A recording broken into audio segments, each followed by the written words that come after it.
Fingers crossed it works. Please. So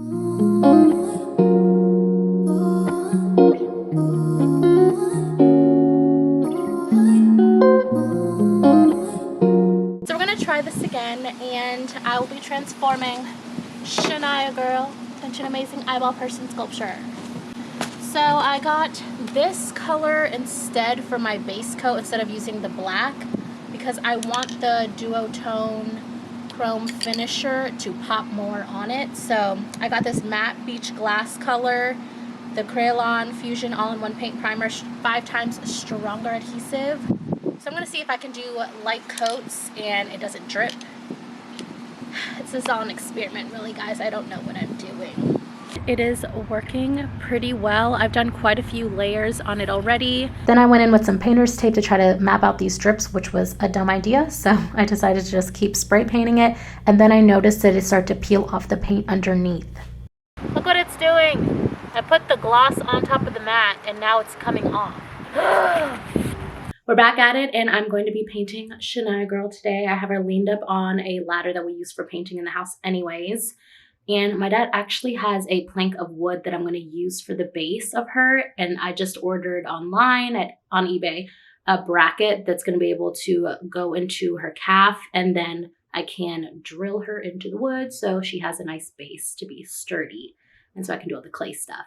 We're just going to get started on painting some drips, and that's what I'm going to focus on today. First, I went in with the color Sassy Green, hand painting the drips, and they were way too thick for my liking. I think I'm going to start lining out the drips because winging it is not a good idea because I have this as the base color and it's a spray paint, so I can't really touch that part up.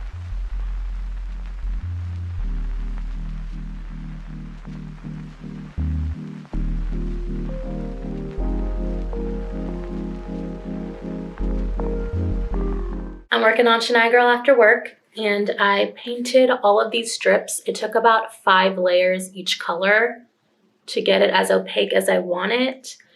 And because I want to outline the drips, I thought using regular acrylic paint would just take way too long. So I picked up these Deco Color acrylic base paint markers, this pack. I'm only going to use the black and white, but I'm hoping this will help speed along the process and help me establish the design that I want to do. Look how good it looks. It's so opaque and it goes on so smoothly.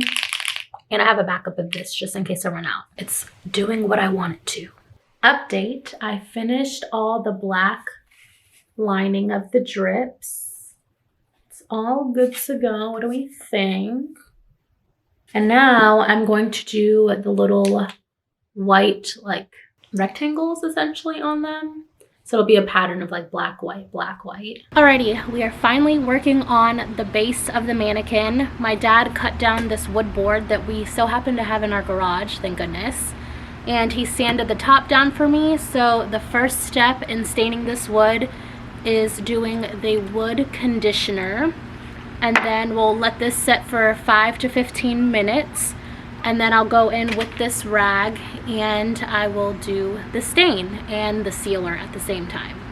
We're in progress. This is what I get for being impatient. Alright, well I guess we're starting the conditioning a little early. And go, where's the green? It says to go with the green. This way. Not really sure the amount of conditioner I'm supposed to put, but this looks about right. A nice even coat. I gotta get the edges here because I'm also gonna stain that. Waiting for the plane to pass. So the purpose of putting the wood conditioner is to allow the stain to go on smoothly and it won't have any blotching on the wood. But even if it did, it'd be okay because this wood block inspiration is from my painting, The Fanciful Facade, and in the painting I have like cracks and stuff in the wood. So it'd be okay if I did. I just want to do all the steps that I saw in the YouTube videos and make sure this is nice and sealed and beautiful. The original wood stain I went in with was way too thin, so I decided to go with this very thin, opaque smoke gray wood stain, and it worked much better. Does that light go first even if it's not all covered? and then when it dries, the second coat, take it off. Okay, y'all, I've been working on the second arm since last night, and I've been painting layers and layers of this. I still think I have to do like one more layer of the green, and then I can start outlining with the black again. Yeah, I think everything is going pretty well. It's been a lot of trial and error of trying to figure out what products to use, because I like to jump into things sometimes and not do full research, and then that's how you end up with some missteps, but it's all part of the process. Next step and last step is I'm going to seal this board with this right here. Oh, we're cutting in front of my camera. Sure. I don't know you were focused. That's a nice sight. Nice little intermission. Viewers will appreciate it. I'm sure. A few moments later. Okay, now I sanded this part down again to make sure it was at the base of this wood, and I'm gonna go back in with my wood stain. It's a lot easier. I'm hoping this sticks now. The base of the sculpture is finally done, and the stain came out so beautiful. And now I'm gonna put some grips on the bottom of this so it doesn't slide all over the floor. First, I wiped down the area with some rubbing alcohol to make sure all the moisture would be gone and it would adhere properly. And then you just stick them right on, press them down, and they're good to go. Another day, another dollar. Some advice for your day. We are moving on to her head because I had to spray paint her legs because she had scratches and drips and stuff.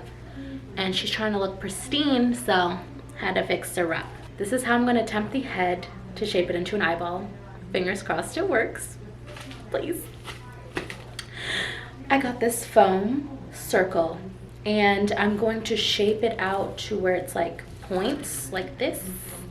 And this is about the length of the head. I think it'll be good. It's pretty thickum, you know? So it should take up a lot of the inside.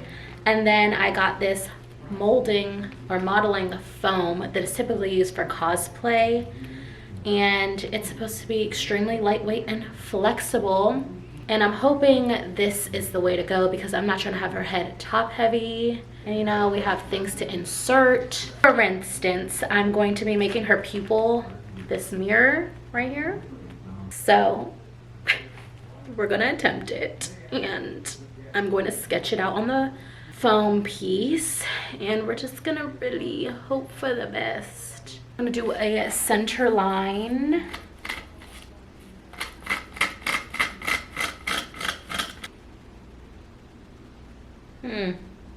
I don't know what I was thinking going in with this X-Acto knife, but I switched to scissors real quick. Alrighty, y'all. Do you see the vision here? Oh, that might be too big. That's a big old head. That's a big old head. Yeah, I'm gonna have to cut this down more. And I have to curve it to her head. So it, yeah. We gotta make some adjustments, but we're getting there. I'm not the kind of girl who gets up just like that. Next step is we're gonna be working on covering her feet with a lot of air dry clay. So I'm kind of mixing different brands because I just have bought a whole bunch over the past few months and I haven't been putting them to good use. Also, my dad added this bracket onto her foot to stabilize her more because this foot right here was kind of popping up and she was kind of leaning back. So this is gonna be good to have this under the clay to stabilize. I'm gonna try to thin it out. So I'm gonna try to prevent cracking, you know? Oh, fingers crossed.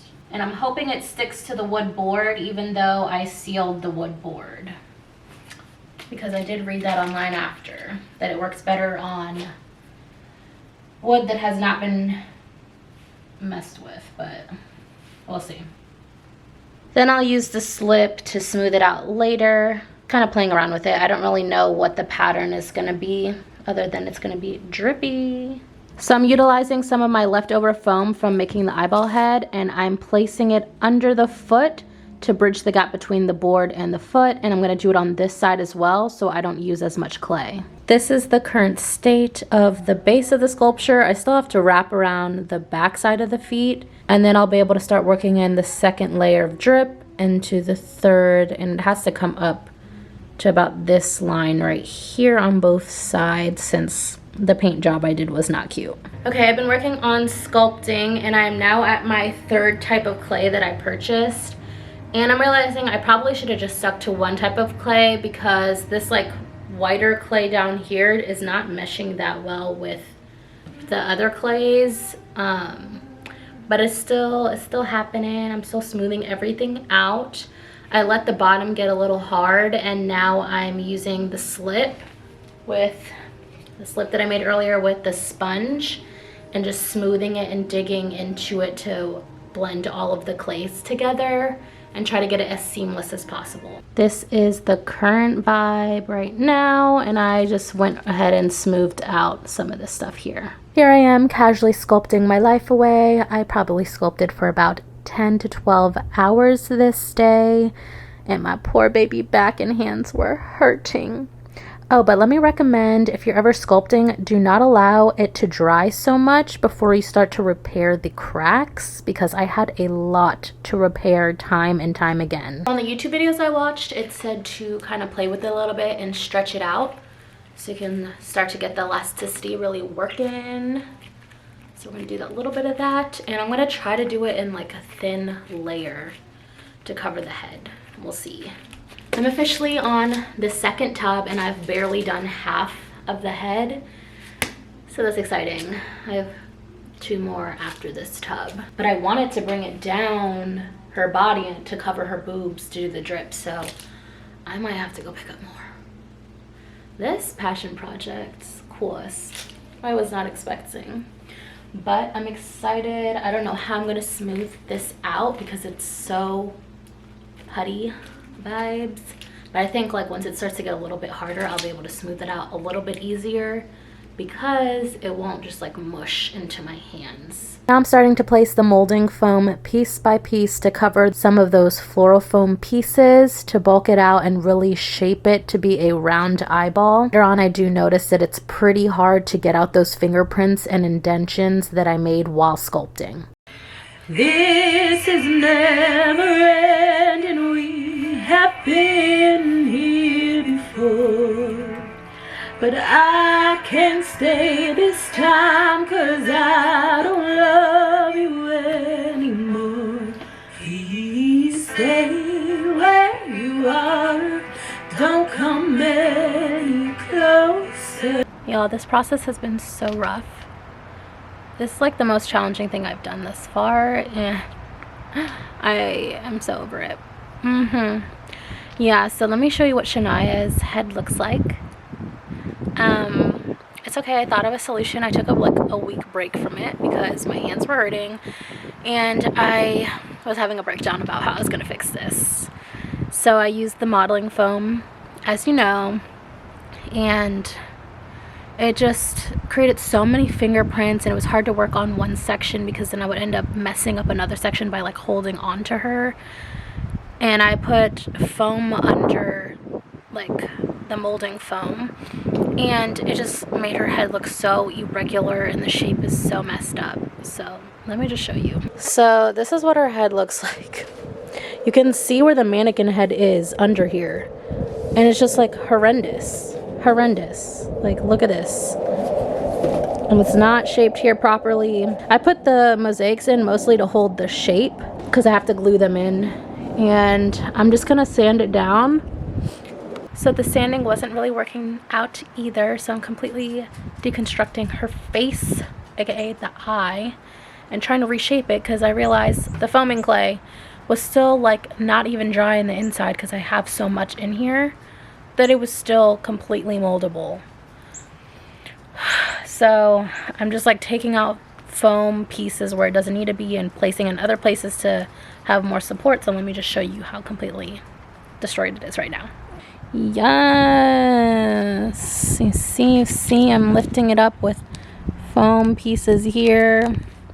I'm taking out all of these crystals because there's no point to have these in here right now. It's a good day to have a good day.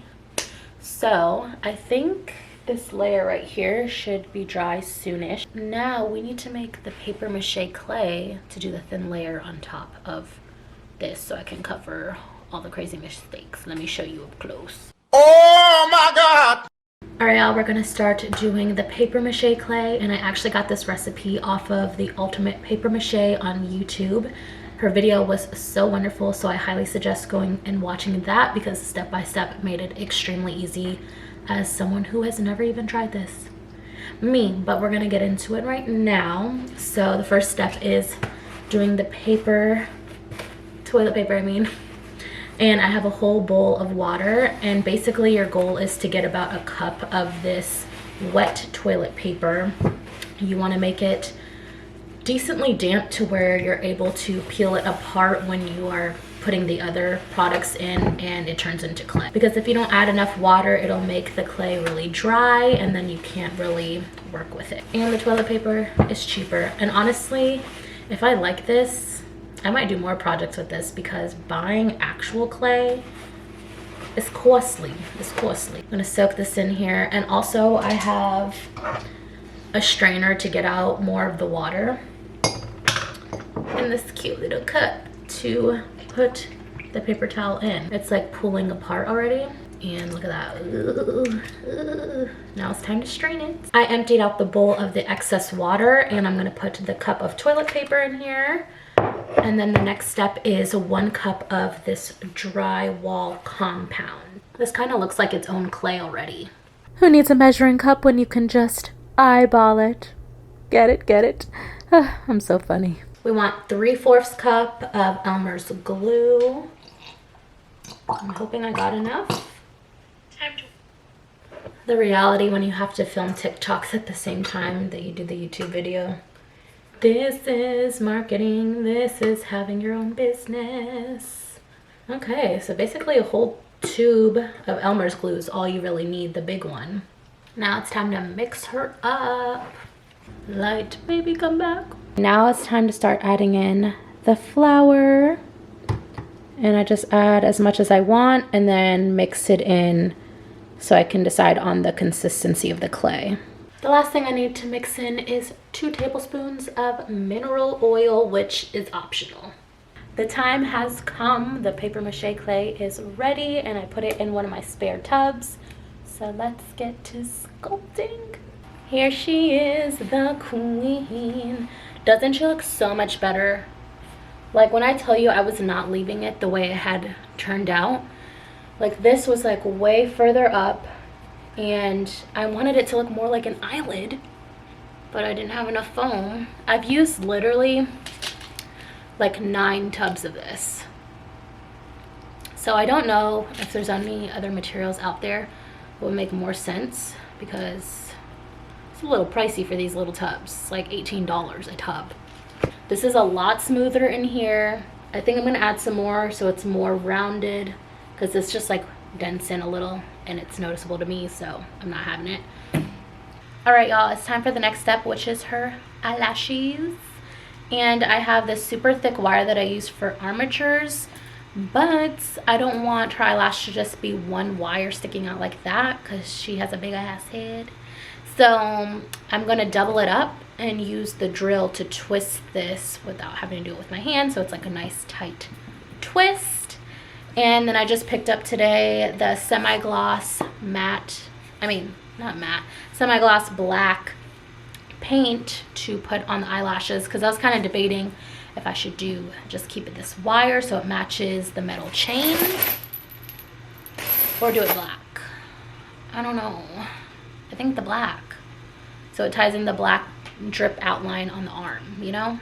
I spent a lot of time just like envisioning the finished sculpture because I really didn't have that much detail of like what I wanted this to look like, so it's kind of just come to me as I've gone through the process and had a lot of trials and tribulations and had to readjust, you know.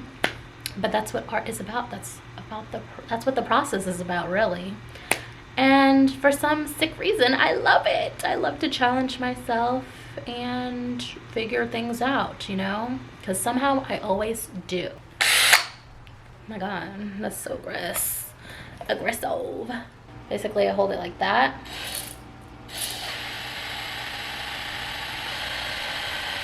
And then I can remove it.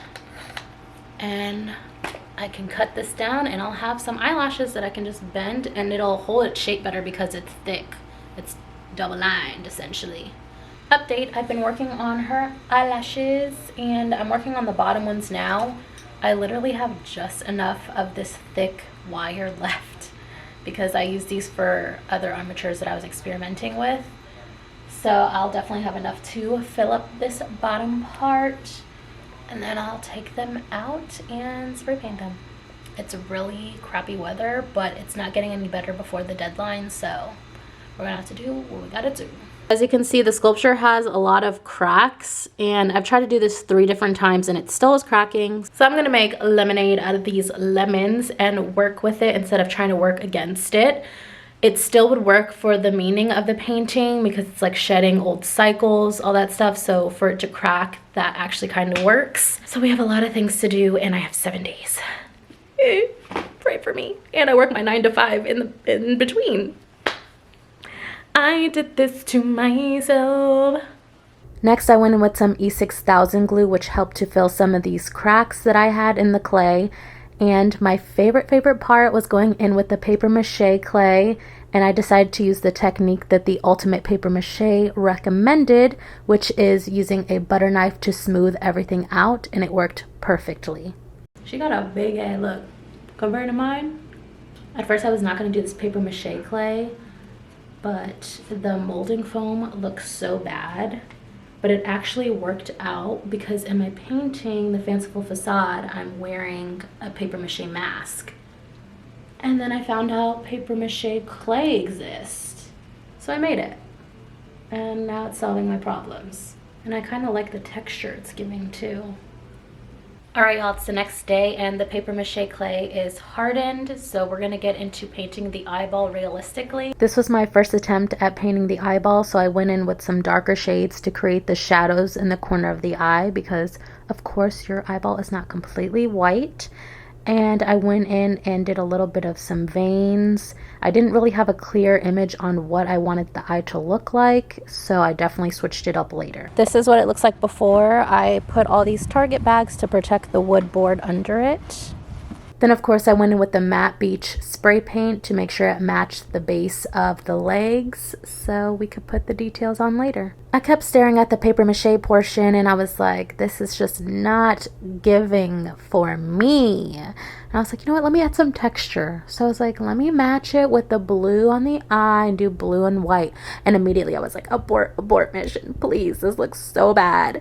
So I decided to go in with the white and the cream and the tan and sponge it on, and a masterpiece was born.